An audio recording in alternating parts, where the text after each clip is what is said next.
Alors on l'appelle la petite panthère des eaux. C'est une bestiole qui a un capital sympathie énorme auprès de tout le monde parce qu'elle est espiègle, elle est joueuse, elle est drôle, elle est mignonne.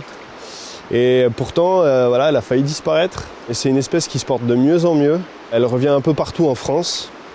Yeah, on sent qu'elle est fraîche même à travers les bottes. On part essayer d'observer la loutre. On est au bord d'une jolie rivière où elle a ses habitudes. Quand on arrivait dans les années 70, c'est un animal qui avait quasiment disparu de France. Son état était jugé extrêmement préoccupant. Il demeurait 2 noyaux de population en France, dans le Massif central et sur la façade atlantique. Et c'est ces 2 noyaux de population qui sont arrivés à se maintenir. Et à partir du moment où l'espèce a été protégée dans les années 80 et sa chasse strictement interdite, et bien à partir de là, le retour s'est opéré tout seul. Donc là, il est un petit peu moins de 7h du matin. Il doit faire autour de moins 10 degrés. Le jour n'est pas encore levé. On va s'installer de nuit. C'est pas un animal qui est supposé être nocturne. Il est devenu nocturne sous la pression de l'homme. Et dans les endroits où on lui fout la paix, où elle est assez tranquille et où il y a à manger, ça devient de plus en plus fréquent de l'observer en plein jour. Donc là, on approche de l'endroit où on va se poster en affût. Donc extinction des feux. On dit plus rien et là, c'est silence radio pour les 4 prochaines heures.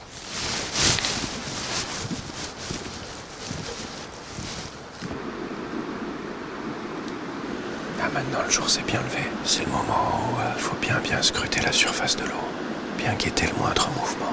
Juste devant là où c'est installé, on a une pierre avec une vieille épreinte. L'épreinte, c'est le nom qu'on donne à l'excrément de la loutre.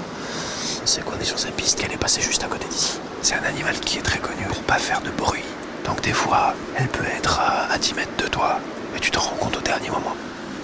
Faut savoir qu'en France, notamment dans le Massif central, le Limousin, le Cantal, il y avait des gens qui s'étaient spécialisés dans la chasse de la loutre, avec des chiens dressés pour aller les sortir de leur terrier et tout.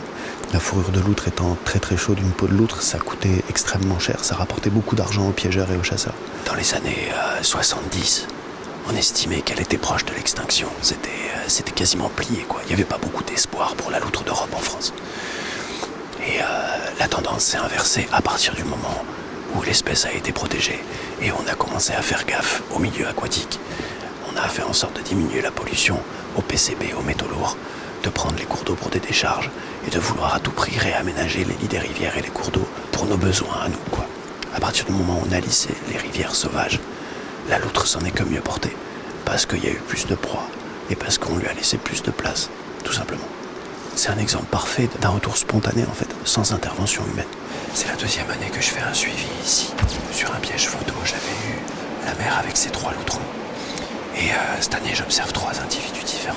En termes de taux de reproduction, la loutre, elle va faire un loutron, voire 2, rarement 3. Les petits, quand ils naissent, ils font une centaine de grammes. Ils sont aveugles, ils sont totalement vulnérables. Et il y a des risques de noyade parce que les loutrons, au début de leur vie, ils ont peur de l'eau. Ils ont une peur bleue de l'eau. On va dire que ça aide pas pour que les populations explosent littéralement, quoi. C'est pour ça que ça va relativement lentement quand même. Regarde, il n'y a pas quelques traces, mais il fait trop froid. Le sable il est dur, ça a gelé, ça marque pas. On va aller voir si on trouve des indices de présence un petit peu plus frais. Il y a un gros rocher et dessus, même de loin, on voit plein de petites pastilles qui brillent comme des confettis. Là, tu vois. Des grosses écailles. Donc là, ça laisse penser quand même à un gros poisson. Les 3 quarts du temps, si elle peut se passer de sortir, elle va s'en passer parce que c'est là qu'elle serait le plus vulnérable. Mais pour les grosses prises comme ça, elle est obligée de sortir. Et là, on voit que ça devait être un gros sushi. Quand on a des loutres sur un cours d'eau, c'est quand même le signe d'un cours d'eau qui se porte bien avec une belle biodiversité, avec les espèces dont elle a besoin pour se nourrir. C'est compliqué d'estimer les populations de loutres aujourd'hui en France. On ne va pas avoir de chiffres à donner parce que ça reste un animal discret, furtif. Donc ce qu'on va chercher à établir par rapport à la présence de la loutre, c'est sa simple présence. En cherchant des indices de présence, donc des épreintes, des traces, en posant des pièges photos. Mais ce serait trop compliqué d'établir un comptage, d'avoir un nombre d'individus. Ça, c'est une épreinte. C'est la crotte de la loutre. C'est le caca qui sent le plus bon de toute l'histoire des cacas. Ça sent le miel. Ça sent le miel, hein. Ça sent un truc sucré, un truc doux.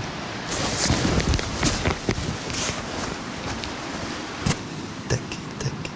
Ça, c'est une jolie empreinte de loutre. Et si on cherche un petit peu avant, et ben là, il y en a d'autres. Elles sont cool.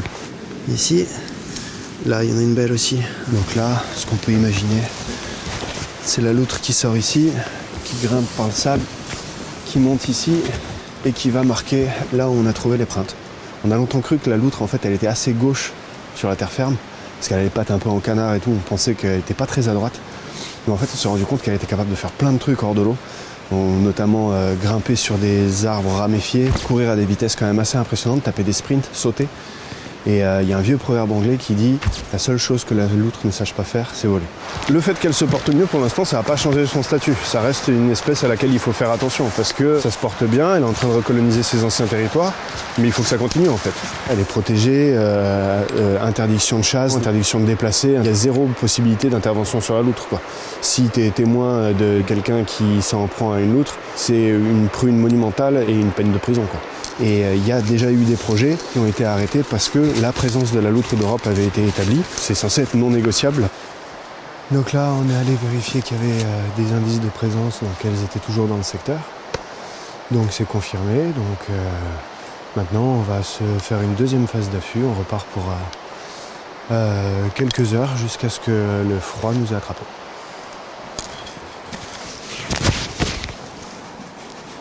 Ces deux petits crêpes castagneux, c'est des tout petits canards. Et ça lui arrive de s'en nourrir. Elle arrive par en dessous, elle arrive par sous l'eau.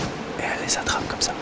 C'est un prédateur super efficace. Ça s'arrête pas aux poissons, aux écrevisses. Elle peut manger des oiseaux, des amphibiens, des reptiles, des micro-mammifères, des charognes. C'est toujours une bonne nouvelle quand un prédateur revient. Si on devait mettre en avant un aspect avantageux au retour de la loutre, c'est le mettre en opposition à une espèce invasive qui est l'écrevisse américaine, qui a tendance à être très présente dans beaucoup de cours d'eau en France, au détriment d'autres espèces autochtones qui, elles, se font exploser par les écrevisses américaines. Et la loutre, sur des rivières où il y a de l'écrevisse américaine, elle va pas aller chercher plus loin parce que c'est une source de nourriture abondante et en plus de ça, bien plus facile à chasser qu'un poisson. Donc elle va s'en faire des festins. On a quand même vu des traces, on a vu des indices de présence, des empreintes, des épreintes. Je sais qu'elles sont dans le coin, qu'elles se portent bien, qu'elles ont mangé, qu'elles ont fait ce qu'elles avaient à faire, qu'elles font leur vie de loutre. Elles n'ont pas voulu se montrer, c'est une chose, mais en tout cas elles sont toujours là, quoi. Et ça, moi ça me va, quoi.